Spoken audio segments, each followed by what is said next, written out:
documentary is a labour of love for biologist and underwater photographer Rob Stewart. Doesn't hurt that he looks a bit like a model, and if Speedos don't pick him up to advertise their wares, then they're done crazy, because I reckon he could move some product. I was going to say labour of love, that was what you were like in the theatre. Yeah, well, okay, I did fancy him. But also there's a passion in there too, and you know, you've got to admire a man with passion.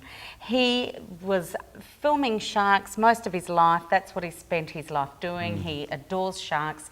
And as he went to all misunderstood species, a very misunderstood, yes, because the media's all over them. Since More people are killed by Spielberg's elephants fault. and tigers each year than are killed by sharks. We know all that now. But he started to notice the dwindling populations in all his favourite haunts where he used to film them. And he started wondering why this was. So he started looking into it, hence the birth of the documentary, where he encounters lots of illegal fishing, maybe corrupt politicians and corrupt governments who are in the pay of shark fin mafia. We see him chased out of a country, we see him arrested, we see him hospitalised. This movie has got drama, it's got everything, but no comedy. But dare I say, I saw you after the movie and you were raving about it. You were a bit underwhelmed by it all. Look, Andre. I was. Look, the message here is hits home. It's a remarkable first up effort. The corruption that is exposed is startling.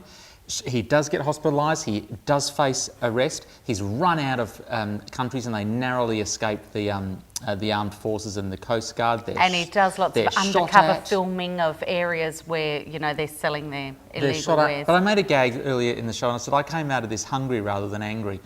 And look, I'm joking, but I didn't think it was the best documentary I've ever seen. Is it? I haven't seen it. I love all documentaries, but is there propaganda involved in it? You know, when there's someone who's got something to say and it's... Yeah, Gav, I said to you when I came out, I did feel manipulated. I did know that it was, you know, hammering home, and that maybe the science wasn't, you know, really well put across. You know, this also exposes the most horrific ecological disasters that will befall the ocean, or is befalling the ocean, because you can't remove the top predator from an ecosystem of such a complex web chain and there to be no environmental impact. And of course, you know, the 80% of the world's oxygen comes from the ocean, and it's produced by phytoplankton, zooplankton, which are eaten by this, by that, etc. So, you know, oxygen, carbon dioxide, it's an environmental disaster, not just for oceans, but for the whole planet. So, yes, I did feel like maybe there was too much Rob. Well, actually, I didn't feel like that, but I know that was a criticism from some people. Maybe there was too much Rob, and maybe he was just topless in maybe too many shots, but that wasn't a fault as far as I'm concerned. So obviously full price. I get that some people criticised it for some reason, but when you are really trying to get this message across, and you cannot fathom that this is allowed to continue, even though it's going to cause an environmental disaster, you want to get your message out the best way possible. And sharks do get a bad rap. You're saying, what was his figures on how many people? More people die from soda vending machines than sharks. And elephants and tigers than sharks. And in fact, he points out that sharks are not killing machines, and more people are only bitten and spat out than are actually swallowed, because the shark doesn't really want to be eating a human. Scoring time. Oh, well, what a surprise.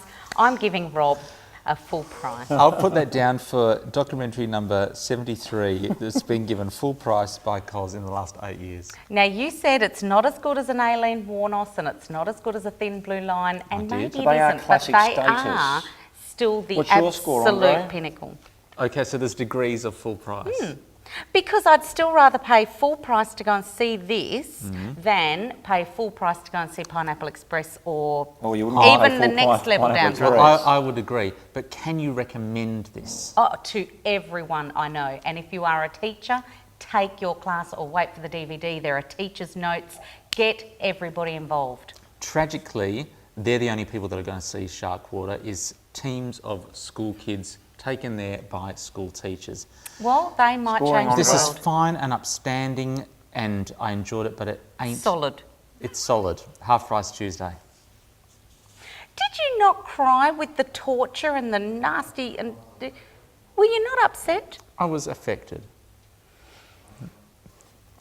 Made him hungry. 1:30 Tuesday. He went out and Hungry, had not angry. fish and chips. I honestly, if you ever order shark fin soup again after seeing this documentary, I don't know Why what's... would you ever order it? Apparently it does things for you. But we don't need those things, do we, Cozzy?